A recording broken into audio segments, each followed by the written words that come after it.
Dear student, আজ তোমাদের সঙ্গে উচ্চ মাধ্যমিকের প্রশ্নপত্র 2022 সালের সমাধান করছি। কি কি প্রশ্ন এসছে সেগুলো দেখে নাও।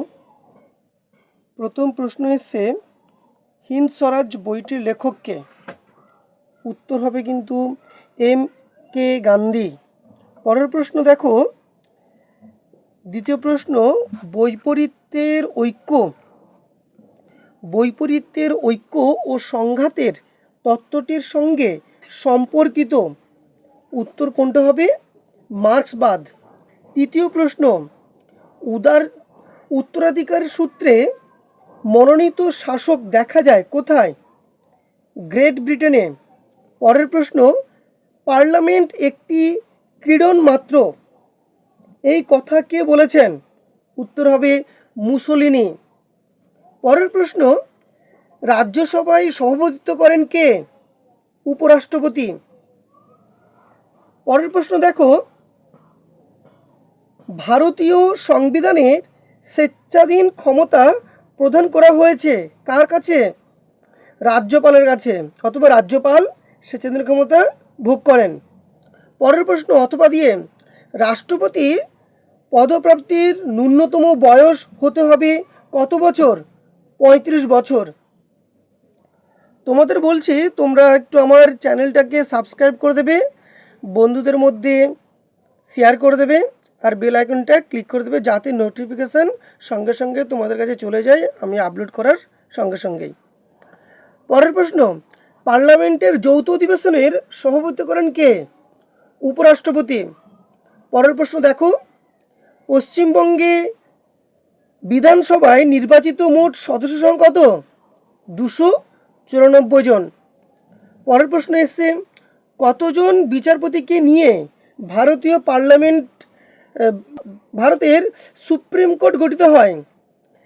কিছু কিছু জায়গায় 31 জন আছে, কিছু কিছু 34 জন। 31 প্লাস 3 যদি থাকে 34 জন, সেটাও কিন্তু ঠিক হবে। তাহলে 31 অথবা 34, এই দুটো তোমরা দিতে পারবো। পরের প্রশ্ন, লোক আদালত গঠিত হয় কবে? 1986 সালে।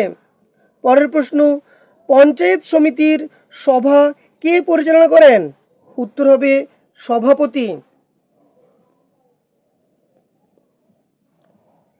হবে উত্তরটা। পরের প্রশ্ন, ছোট শহরগুলির স্বায়ত্তশাসন পরিচালিত হয় কার দ্বারা? উত্তর হবে পৌরসভার দ্বারা। পরের প্রশ্ন দেখো,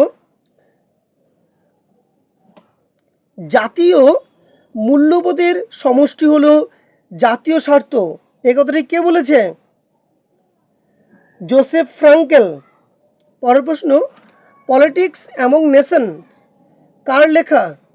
উত্তর হবে মর্গেনথাউ। পরের প্রশ্ন দেখো, ওয়েস্টফেলিয়ার শান্তি চুক্তি সম্পাদিত হয় কত সালে? 1648 সালে। পরের প্রশ্ন, স্পিরিট অফ দি লজ গ্রন্থটি প্রকাশিত হয় কত সালে? 1748 সালে। এই প্রশ্নগুলো কিন্তু বিগত 2022 সালে এসছে, সেইগুলো আমি আজকে তোমাদের সামনে নিয়ে এসেছি, সেটা দেখো। পরের প্রশ্ন, মার্কিন যুক্তরাষ্ট্রের আইনসভার নিম্নকক্ষের নাম কি? উত্তর হবে জনপ্রতিনিধি সভা। পরের প্রশ্ন, দ্বিকক্ষবাদের সমর্থক হলেন কে? J.S. মিল। পরের প্রশ্ন, ভারতের প্রথম রাষ্ট্রপতি হলেন কে? উত্তর হবে ডক্টর রাজেন্দ্র প্রসাদ। পরের প্রশ্ন, কেন্দ্রীয় মন্ত্রিসভার নেতা হলেন কে? উত্তর হবে প্রধানমন্ত্রী। পরের প্রশ্ন, ভারতের অর্থ বিষয়ক ক্ষেত্রে কার প্রাধান্য প্রতিষ্ঠিত হয়েছে? উত্তর হবে লোকসভার। পরের প্রশ্ন, রাজ্যসভার সর্বাধিক সদস্য সংখ্যা হলো কত? উত্তর হবে 250 জন। পরের প্রশ্ন, রাজ্যসভার সদস্যদের মেয়াদ হলো কত বছর? উত্তর হবে 6 বছর। এবারে আলোচনা করব এসএকিউ যেগুলো এসছে তোমাদের 2022 সালে। প্রথম প্রশ্ন বলেছে বন্দি প্রত্যয়ীকরণ কি?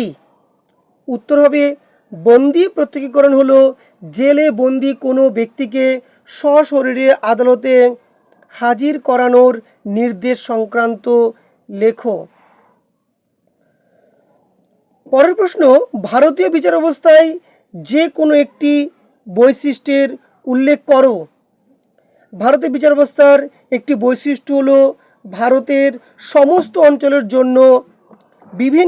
জন্য অভিন্ন অর্থাৎ একই ধরনের ফৌজদারি ও দেওয়ানি আইন প্রতিষ্ঠা করা হয়েছে। পরের প্রশ্ন ভারতের সংবিধানের কত নম্বর ধারায় বলা হয়েছে যে প্রতিটি অঙ্গরাজ্যে একটি করে হাইকোর্ট থাকবে? উত্তর হবে সংবিধানের 214 নম্বর ধারায় বলা হয়েছে। পরের প্রশ্ন ভারতীয় সংবিধানের 356 নম্বর ধারায় কি বলা হয়েছে? ভারতের সংবিধানের 356 নম্বর ধারায় বলা হয়েছে রাষ্ট্রপতি কোনো রাজ্যের রাজ্যপালের বিবরণ থেকে অথবা অন্য কোনোভাবে যদি নিশ্চিত হন যে সংশ্লিষ্ট রাজ্য সংবিধান অনুযায়ী শাসন কার্য পরিচালনা করা সম্ভব নয়, তাহলে তিনি সেই রাজ্যের শাসনতান্ত্রিক অচলাবস্থা ঘোষণা করতে পারেন। পরের প্রশ্ন ভারতের অ্যাটর্নি জেনারেলকে কে নিযুক্ত করেন? উত্তর হবে রাষ্ট্রপতি। পরের প্রশ্ন কেন্দ্রীয় মন্ত্রিসভার যে কোনো একটি কার্য নিশ্চিত করো, মানে যে কোনো একটি কাজ লেখো। উত্তর হবে ভারতীয় সংসদীয় শাসন ব্যবস্থায় সংসদ যে সকল আইন ও নীতি প্রণয়ন করে সেগুলিকে কার্যকর করে কেন্দ্রীয় মন্ত্রিসভা। পরের প্রশ্ন নামসর্বস্ব শাসক ও প্রকৃত শাসকের মধ্যে পার্থক্য কী হবে? নামসর্বস্ব এখানে বলেছে নামসর্বস্ব শাসক তত্ত্বগতভাবে রাষ্ট্রের প্রধান হলেও বাস্তবে তিনি শাসন কার্য পরিচালনা করেন না, শুধুই নাম শাসক।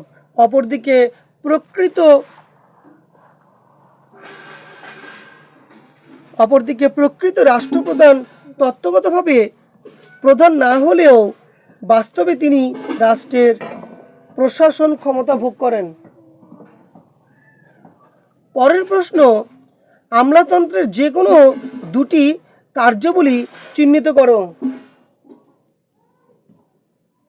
উত্তর হবে দুটো মধ্যে প্রথমটা বলেছে আইনসভা কর্তৃক প্রণীত নীতি ও আইনের বাস্তবায়ন।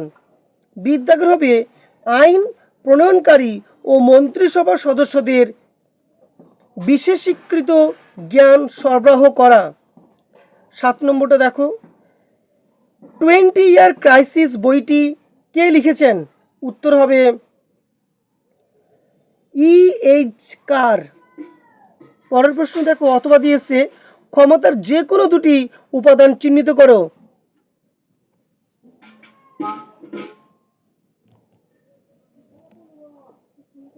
উত্তর হবে ভৌগোলিক অবস্থান এবং জনসংখ্যা। পরের প্রশ্ন প্রাথমিক প্রকৃতির জাতীয় স্বার্থ কাকে বলে? যে সকল স্বার্থ সংরক্ষণ করাকে প্রতিটি জাতির আবশ্যিক কর্তব্য বলে মনে করা হয় সেগুলিকে প্রাথমিক প্রকৃতির জাতীয় স্বার্থ বলে। যেমন রাজনৈতিক প্রাকৃতিক সাংস্কৃতিক স্বার্থ হলো প্রাকৃতিক জাতীয় স্বার্থ। গ্রাম সংসদ কি? গ্রামীণ এলাকায় ক্ষমতার বিকেন্দ্রীকরণকে সার্থক করে তুলতে 1994 খ্রিস্টাব্দে পঞ্চায়েত আইন অনুসারে গ্রাম পঞ্চায়েতের নির্দিষ্ট এলাকার সকল ভোটদাতাকে নিয়ে যে কর্তৃপক্ষ গঠন করা হয় তাকে গ্রাম সংসদ বলে। পরের প্রশ্ন পশ্চিমবঙ্গে পঞ্চায়েত ব্যবস্থার সর্বোচ্চ স্তরের নাম কি? উত্তর হবে জেলা পরিষদ। পরের প্রশ্ন পৌরসভার যে কোনো দুটি বাধ্যতামূলক কাজ উল্লেখ করো। এটা কিন্তু প্রতি বছরই ভালো প্রশ্ন আসতে পারে, এবছরও। প্রশাসনিক কাজ যেমন জন্ম, মৃত্যু, নিবন্ধীকরণ। বি, উন্নয়নমূলক কাজ যেমন রাস্তাঘাট নির্মাণ ও রক্ষণাবেক্ষণ। পরের প্রশ্ন দেখো তোমরা,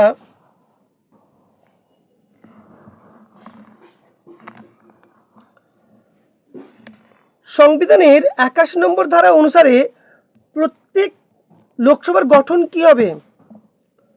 লোকসভার গঠন কি? সংবিধানের 81 নম্বর ধারা অনুসারে প্রত্যক্ষ নির্বাচনের ভিত্তিতে রাজ্যগুলি থেকে সর্বাধিক 530 জন, কেন্দ্রশাসিত অঞ্চল থেকে সর্বাধিক 20 জন নির্বাচিত সদস্য এবং রাষ্ট্রপতি কর্তৃক মনোনীত 2 জন ইঙ্গ ভারতীয় সদস্য সর্বাধিক 552 জন নিয়ে লোকসভা গঠিত হয়। পরের প্রশ্ন, জিরো আওয়ার কাকে বলে? উত্তরে কী হবে? আইনসভায় দুপুর 12টা থেকে 1টা পর্যন্ত 1 ঘন্টা সময়কে জিরো আওয়ার বলা হয়। এই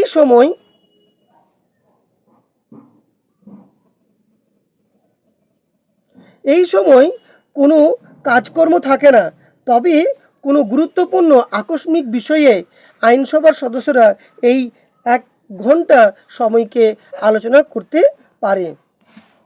পরের প্রশ্ন দেখো, রাজ্যসভার সদস্য হতে গেলে ন্যূনতম বয়স কত হতে হবে? মিনিমাম 30 বছর হতে হবে রাজ্যসভার সদস্য হতে গেলে। পরের প্রশ্ন, দ্বিকক্ষ বিশিষ্ট আইনসভার পক্ষে একটি যুক্তি দাও।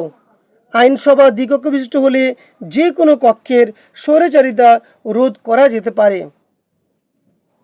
পরের প্রশ্ন, ক্ষমতা সন্ধিকরণ নীতির বিপক্ষে একটি যুক্তি দাও। উত্তর হবে, ক্ষমতা সন্ধিকরণ নীতির মূল কথা হলো কোনো বিভাগ অপর কোনো বিভাগকে নিয়ন্ত্রণ করবে না, কিন্তু এর ফলে সরকারের বিভাগগুলির মধ্যে সহাবস্থানের অভাবে কার্যক্ষেত্রে জটিলতা সৃষ্টি হয়। পরের প্রশ্ন দেখো, ব্রিটেনের আইনসভার উচ্চকক্ষের নাম কি? উত্তর হবে লর্ড সভা। পরের প্রশ্ন অথবা দিয়ে দেওয়া আছে, বিচার বিভাগের স্বাধীনতা রক্ষার যে কোনো দুটি পদ্ধতি উল্লেখ করো।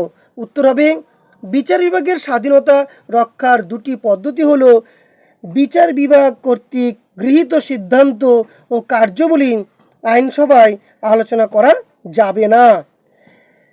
বিদ্যাগের প্রশ্ন, আর্থিক জরুরি অবস্থা ছাড়া অন্য সময়ে বিচারপতিদের বেতন ভাতা প্রভৃতি পরিমাণ কমানো যাবে না।